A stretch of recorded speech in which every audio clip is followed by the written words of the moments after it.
एक मित्र ने पूछा है, मैं जब शांत होने की कोशिश करता हूं तो मन में बहुत ज्यादा विचार आते हैं। हर समय एक भीड़ रहती है विचारों की।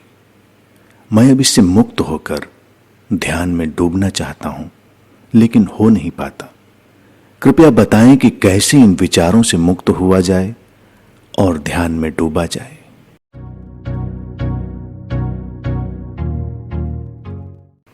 तुम्हारा विचारों के साथ संघर्ष ही तुम्हारी समस्या है। विचार अपने आप में कभी समस्या नहीं है। कोई विचार तुम्हारा नहीं है। विचार चेतना के आसमान में बादलों की तरह तैरते रहते हैं।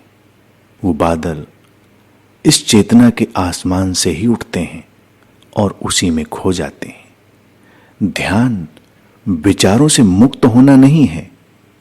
ध्यान बस विचारों का दृष्टा हो जाना है। विचारों से लड़ना बंद कर दो और शांत होने की सारी कोशिशें भी बंद कर दो। शांत होने की कोशिश एक नई अशांति ले आती है। शांति शांत होने की सब कोशिशों का विदा हो जाना है और जीवन का पूरा स्वीकार कर लेना। जब तुम जीवन का पूरा स्वीकार कर लेते हो तो जीवन ही तुमसे सब करवाता है। तुम तो बस एक माध्यम भर रह जाते हो और ऐसे जीने से शांति स्वतः प्रकट होती है, अपने आप घट जाती है। तुम्हें उसके लिए कुछ करना नहीं होता।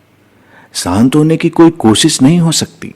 ज्यादा से ज्यादा तुम अपनी अशांति के कारणों को देख सकते हो और उनसे बाहर हो सकते हो। शांति तो तुम्हारा स्वभाव है। जैसे ही तुम पूरे स्वीकार भाव और साक्षी भाव में जीते हो, ये शांति हर ओर से तुम्हें घेर लेती है।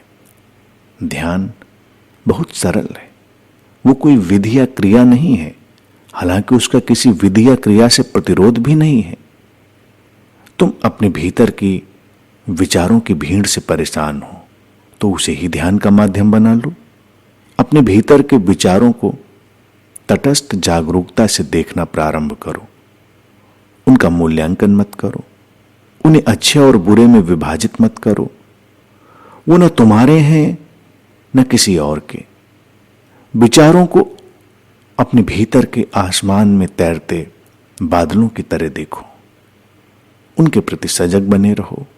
उनकी सारी हलचल और प्रक्रिया के तटस्थ दृष्टा बने रहो। विचारों के बादल तैरते रहेंगे और तब धीरे धीरे तुम अपने भीतर के आसमान के प्रति भी सजग होने लगोगे। यही चेतना का आसमान है। शांति, आनंद, सौंदर्य इस चेतना के आसमान से अहर्निश बरस रहा है। दिन रात वो तुम्हारे ऊपर झर रहा है। धीरे धीरे तुम इस बारिश में डूबने लगोगे सहजता से। बस अपनी सजगता के दिए को निरंतर जलाए रखो।